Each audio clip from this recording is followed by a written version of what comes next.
عرض کرتے ہیں حضور کیا ہم حق پہ نہیں ہیں؟ فرمایا ہم حق پہ ہیں۔ کیا اللہ کا دین سچا نہیں ہے؟ فرمایا اللہ کا دین سچا ہے۔ کہا کہ آپ اللہ کے سچے نبی نہیں ہیں؟ فرمایا میں اللہ کا سچا نبی ہوں۔ تو فرمایا پھر ہم چھپ کے نماز کیوں پڑھیں؟ کہا کہ عمر تم جانتے ہو حکمت ہے، اتنے جو ہے وہ ہماری تعداد نہیں، اور کفار کا جور و ظلم اور ستم۔ عرض کی حضور ہم کعبۃ اللہ میں جا کے نماز پڑھیں گے۔ مسلمانوں کی دو صفیں بن گئی، ایک صف کی قیادت امیر حمزہ کر رہے ہیں، ایک صف کی قیادت حضرت فاروق اعظم کر رہے ہیں، درمیان میں حضور چل رہے ہیں، اور روایات میں آتا ہے حضرت عمر چلتے جاتے ہیں اور ساتھ لا الہ الا اللہ پڑھتے چلے جا رہے ہیں۔ اور پھر جا کے وہاں پہنچے تو وہاں جو صنادید قریش تھے ان پر سختہ طاری ہو گیا۔ حضرت عمر رضی اللہ تعالیٰ عنہ جب ایمان لائے تو آپ نے ایک ایک کافر کے گھر کے دروازے پہ کھڑے ہو کے کہا، جب کوئی بھی شخص مسلمان ہوتا تو کفار اس کو مارتے، زود و کوب کرتے، ظلم کرتے، ستم کرتے، گھسیٹتے بازاروں میں، لیکن حضرت عمر ایمان لائے تو ایک ایک شخص کے دروازے پر کھڑے ہو کر کے کہا کہ تم کمزوروں کو مارتے تھے، میں تمہیں بتانے آیا ہوں میں محمد عربی کا نوکر بن گیا ہوں۔ بلکہ آپ نے اعلان کیا جس نے اپنی بیوی کو بیوہ اور بچوں کو یتیم کروانا ہو اور اپنے ماں باپ کی کمر کو جھکانا ہو وہ عمر کے مقابلے میں آئے۔ اللہ اکبر۔ زنیرہ نامی ایک خاتون تھی، بہت کمزور، راوی کہتا ہے کہ اس کی ہڈیوں میں گودا نہیں تھا، عشق رسول تھا، اور اس کا ظالم آقا اس کو مارتا ہے، اور جب مار مار کے تھک جاتا ہے ادھر سے عمر آ رہے ہیں، یہ اسلام لانے کے پہلے کی کہانی ہے، ادھر سے عمر آ رہے ہیں تو اس نے کہا عمر تم جوان آدمی ہو تو یہ چھوڑتی نہیں ہے اپنے نبی کا نام، ذرا تم آؤ۔ تو عمر کوڑا پکڑ لیتے اسے مارتے ہیں، مارتے مارتے تھک جاتے ہیں تو پانی پینے لگتے ہیں، تو کہتے ہیں مجھے تیرے پہ ترس نہیں آیا لیکن میں ذرا پانی پینے لگا ہوں، اور پھر گلے کے اندر کپ ڈال کر کے کوڑا اور اس کی رسی کو بل دیتے ہیں اور اس کی آنکھیں باہر نکل آتی ہیں، اور کہتے ہیں بلا اپنے نبی کو جو تیری آنکھوں کی بینائی واپس کرے۔ اللہ اکبر۔ تو اس نے آسمان کی طرف منہ کر کے کہا مالک میں کبھی بھی آنکھوں کی بینائی نہ مانگتی، لیکن اب تیرے نبی کی عزت کا سوال ہے۔ آنکھوں کی بینائی واپس ہو جاتی ہے۔ زنیرہ کو بڑا مارا، آج عمر گلیوں میں آنکھوں میں آنسو ہیں اور عجیب دلے بےتاب ہے، اور کہتا ہے آؤ بھئی میں حضور کا غلام بن گیا ہوں، تمہیں بتانے آیا ہوں۔ زنیرہ نے موڑ کاٹا تو آگے عمر یہ آواز دے رہے تھے۔ زنیرہ ایک کونے پہ کھڑے ہو کے رو کے کہتی ہے عمر تم تو بڑے اس دن جوش و غضب میں تھے اور تم مارتے ہوئے تھکتے نہیں تھے۔ تو عمر نے کہا زنیرہ اس دن میں نے دیکھا نہیں تھا، اب میں محمد عربی کو دیکھ آیا ہوں۔ جنہ ویکھیا نہیں ہو کرن گلاں، جنہ ویکھیا نہیں ہو کرن گلاں، جنہ ویکھیا ہو تے بول دے نہیں، جڑے محرم راز حقیقت دے اور راز حقیقت کھول دے نہیں۔ تو حضرت عمر رضی اللہ تعالیٰ عنہ ایمان لائے۔ حضرت عبداللہ ابن مسعود رضی اللہ تعالیٰ عنہ فرماتے ہیں کہ حضرت عمر کا ایمان لانا مسلمانوں کے لیے عزت کا سبب تھا، ان کا ہجرت کرنا مسلمانوں کی نصرت تھی، اور ان کی خلافت مسلمانوں کے لیے رحمت تھی۔ حضرت عمر رضی اللہ تعالی عنہ وہ ہیں کہ میرے حضور نے فرمایا لوگوں جب نیک لوگوں کا ذکر کرو تو میرے عمر کا تذکرہ ضرور کیا کرو۔ میرا عمر وہ ہے کہ جب وہ ایک جگہ ایک سمت سے آ رہا ہو، ایک گلی اور بازار سے آ رہا ہو تو شیطان بھی آ رہا ہو، عمر کو دیکھ کے راستہ تبدیل کر لیتا ہے۔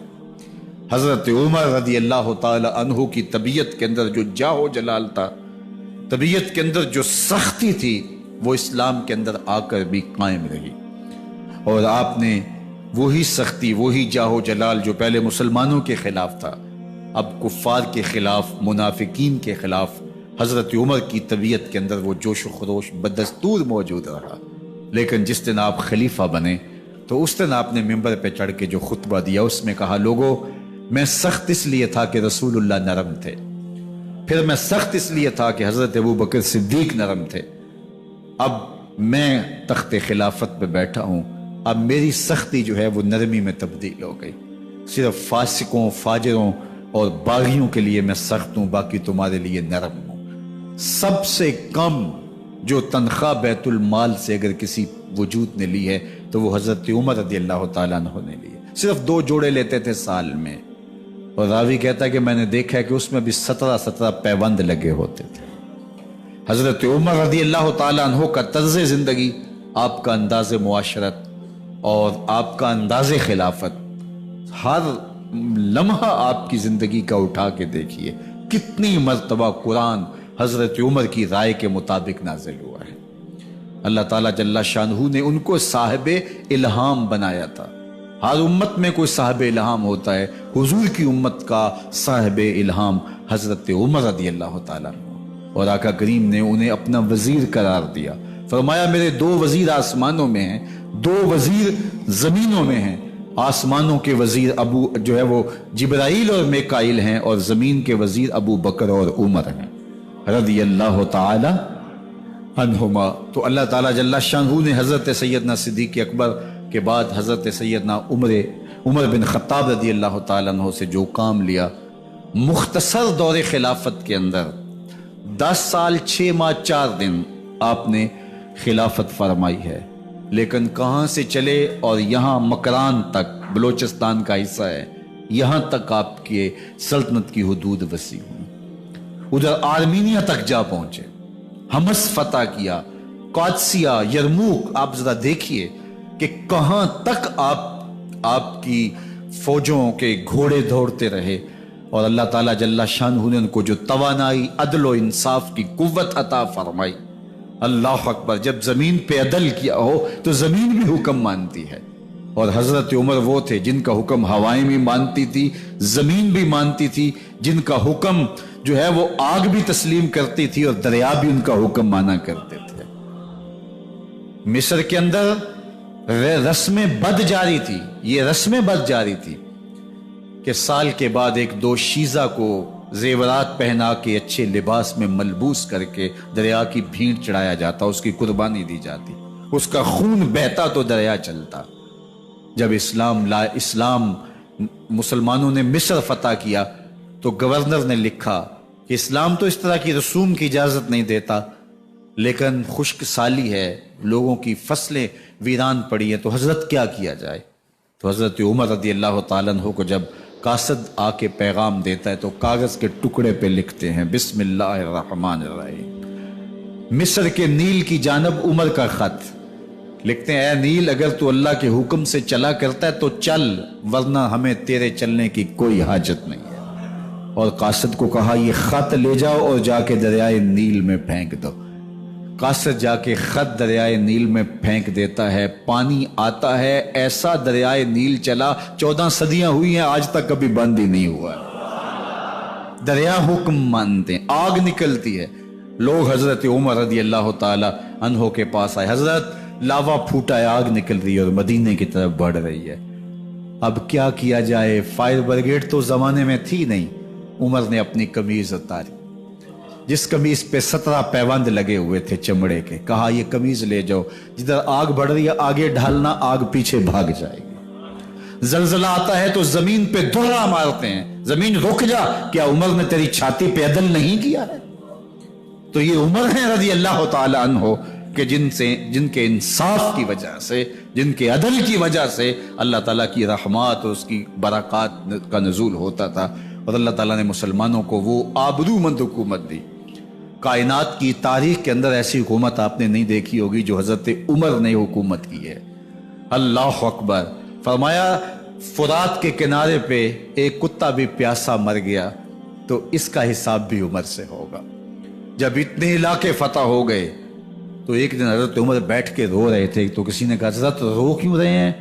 فرمایا کہ میں اس لیے رو رہا ہوں کہ فلاں پل سے بکریاں گزری ہیں, تو پل کے اندر شکستگی تھی, ٹوٹا ہوا تھا پل درمیان میں کچھ, اس میں ایک بکری کی ٹانگ ٹوٹ گئی ہے, تو میں ڈرتا ہوں کہیں اس کا حساب نہ لیا جائے, کہ میرا رب یہ نہ پوچھے کہ عمر تو نے پل صحیح تعمیر نہیں کروائے تھے کہ ایک بکری کی ٹانگ کیوں ٹوٹی ہے. یہ ہیں حضرت عمر رضی اللہ تعالی عنہ. اللہ اکبر. حضرت سیدنا عمر رضی اللہ تعالیٰ عنہ کی پوری زندگی آپ دیکھ لیجئے. آپ دن کو گھر میں بیٹھتے ہیں, دربار خلافت میں بیٹھتے ہیں، اور آپ کا دربار خلافت کیا ہے؟ کوئی عالی نصب محل نہیں ہے، مسجد نبوی کا صحن ہے، وہاں بیٹھ کے فیصلے ہو رہے ہیں۔ باہر سے سفیر آتا ہے اور آ کے پوچھتا ہے کہ میں امیر المومنین کے، مسلمانوں کے حکمران کے دارالامارہ میں محل میں جانا ہے، تو وہ مسکرا کے کہتے ہیں ہمارے امیر کا تو کوئی محل نہیں ہے۔ کہا کہاں ہے تمہارا امیر؟ کہا مسجد نبوی میں ہوگا یا بیت المال کے اونٹوں کی دیکھ بھالی کر رہا ہوگا، ان کی دیکھ بھال میں لگا ہوگا۔ وہ جب گئے تو مسجد میں نہیں ہے، اللہ اکبر، وہاں گئے تو وہاں بھی نہیں ہے۔ پھر کیا دیکھتے ہیں کہ عمر رضی اللہ تعالی عنہ جنت البقیع کے پاس ایک درخت کے نیچے اینٹ کا سرانہ رکھ کے سوئے ہوئے ہیں۔ تو اس نے کہا عمر تو نے عدل کیا ہے، تجھے کچی اینٹ پہ بھی نیند آ گئی۔ ہمارے حکمرانوں نے انصاف نہیں کیا، اور وہ بند اور محفوظ کمروں کے اندر بھی سکون اور چین کی نیند نہیں سو سکتے۔ حضرت سیدنا عمر رضی اللہ تعالیٰ عنہ نے اس طرح ان امور سلطنت نبھائے۔ آپ دن کو لوگوں کی دیکھ بھالی کرتے، لوگوں کی ضروریات سنتے سمجھتے، اور جب رات پڑتی لوگ سو جاتے، عمر مدینے کی گلیوں میں پہرا دیتے۔ کائنات نے کوئی ایسا بھی حکمران دیکھا ہوگا؟ اللہ اکبر، وہ مجاہد جو مختلف محاذات پہ گئے ہوئے ہوتے، ان کے گھروں کی دیکھ بھالی کرتے، ان کی ضروریات کا خیال رکھتے، ان کی آبرو کا پہرا دیتے۔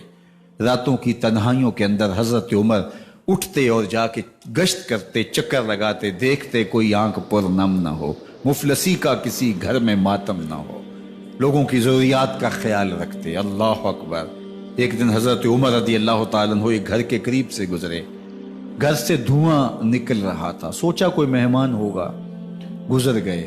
تھوڑی دیر کے بعد پھر دوبارہ اس گلی سے گزر ہوا تو پھر دھواں نکل رہا تھا، پھر گزر گئے۔ 2 گھنٹے کے بعد پھر دوبارہ ادھر سے گزران ہوا تو پھر دھواں نکل رہا تھا۔ رات کا پچھلا پہر ہے، ابھی تک گھر سے دھواں نکل رہا ہے۔ عمر رضی اللہ تعالیٰ عنہ نے دروازے کو کھٹکھٹایا، اندر سے خاتون کی آواز آئی، اس وقت کون ہے؟ کہا ایک مسافر ہوں، پوچھنا چاہتا ہوں تمہارے گھر سے دھواں کیوں نکل رہا ہے رات کی اس پہر؟ کہا تمہیں اس سے کیا غرض؟ کہا نہیں مجھے تشویش ہوئی ہے۔ تو اس نے کہا عمر کی جان کو رو رہی ہوں۔ حضرت عمر رضی اللہ تعالیٰ عنہ نے کہا کیا ہوا؟